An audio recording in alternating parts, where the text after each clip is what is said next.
It's neg and. Okay, NAND is not equal to not AND. Not AND occurs when AND is false. NAND occurs when AND is negative. Not this is inverse A. In INV, no, this is not A. Not A equals not A. INV A equals A raised to negative 1. Not A equals A.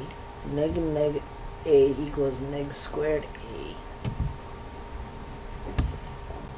A minus A inverse, this should be inverse. A inverse equals A. So when you inverse an inverse of A, you get A again. But when you minus A, how is it a positive if you minus A? Thus negating A twice squares the negation. The squared should still be negative. If I have a rope and I mark the midpoint of a rope, I want to cover the square of the distance from both sides. I find that if I move in negative A squared, I find myself in positive A squared. Huh? Something's not right. If I'm moving in a minus direction and I end up in a plus direction, this is called the geospatialist fallacy. Moving in a negative side of a distance subjects a particle to being reversed, inversed, translated, rotated, and teleported to the positive side, and exposed to forces that it did not exert in, according to the way we do math here on this planet. I don't know if it's logical. Given the function x minus 4 or 4 minus A wants to move this distance squared. The difficulty is that even though I get similar reactions, whether 16 is being negative or x squared is being negative, x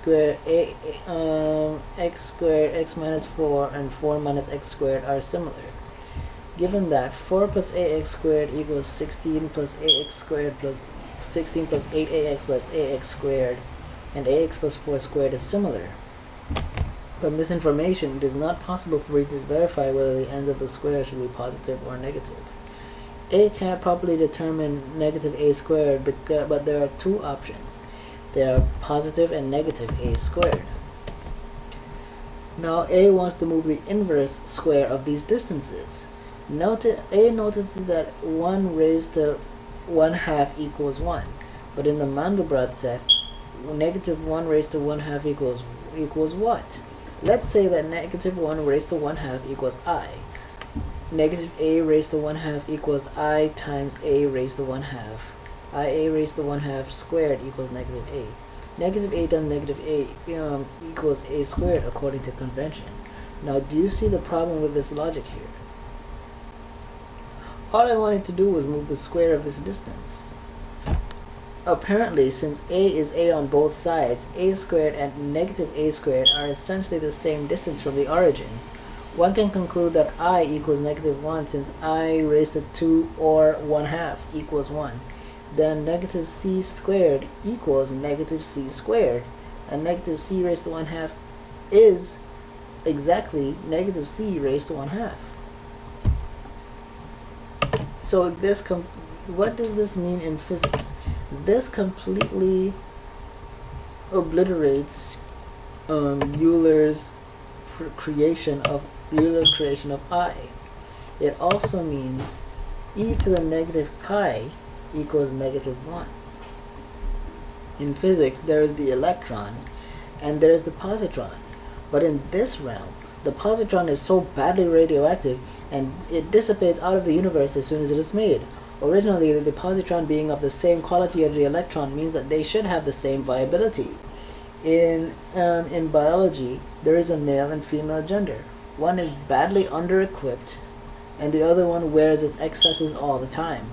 One must always seek the other, since in the universe, traits are expressed by one gender are removed from the other, and it's like you have a single being that is a perfect flower is always being separated into two different beings, like how if you have a light that is like a laser light, being transformed or put to a prism and creating grosser lights that are summed up into a being of lower quality. These are all problems you can encounter when considering that the square of a negative is positive. People who think this way will have this be done unto them in the reality of their existence. Here is the function displayed in polar and Cartesian vertices and intercepts are shown in GraphCalc. GraphCalc, the program was discontinued, but I think it is still useful for things, and I think they should restart it, and I think it should eventually do differential equations in parametric space. This is the polar coordinate this is the Cartesian and the polar coordinates for this function, x minus 4 squared.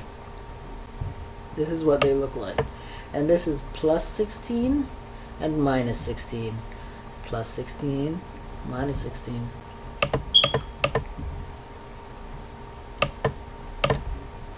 A more valid equivalence. From henceforth, to avoid any confusion, the graph of x of 1 plus I is congruent to x dx plus dy. Notice in Laplace place, dx equaling dy gives you a sphere. No mysterious I is necessary, thus the Mandelbrot set is an even function and looks like a set of spheres. And also dx over dy iterates dx squared over dy of any set of n plus c. And this is the equation I put in custom fractal generator. And this is exactly what I got out of custom fractal. This is the actual image that I got from custom fractal generator. These are all the possible positive and negative squares and inverses of these functions. There are 4 combinations for each combination. There are 4 outcomes for each combination. How do we prove which ones are valid? Let's use limit definition calculus to prove which of these functions are valid. The geospatialist fallacy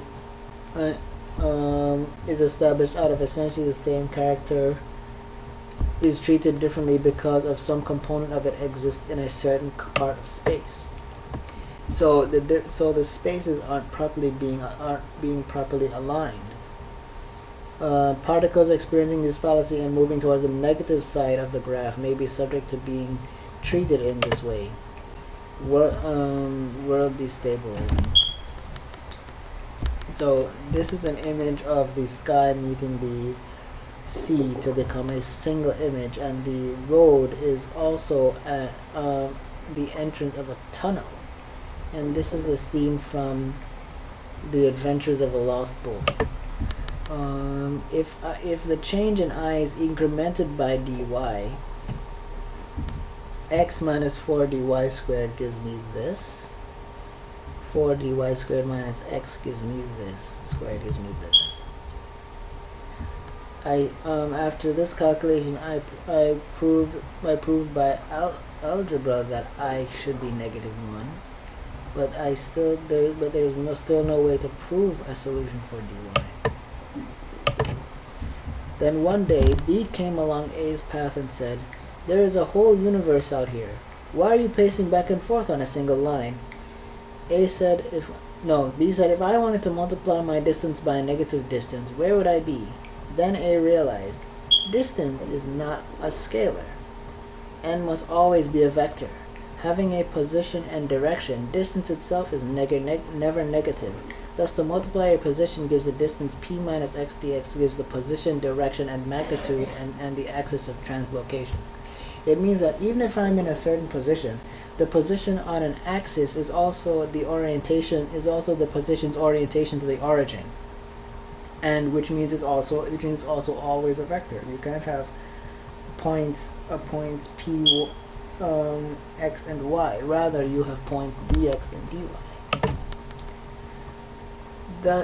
Where A moves, if A wanted to translate self over this distance times some p, then you would have p1 minus x dx, and the same for multiplying a negative position by a positive p.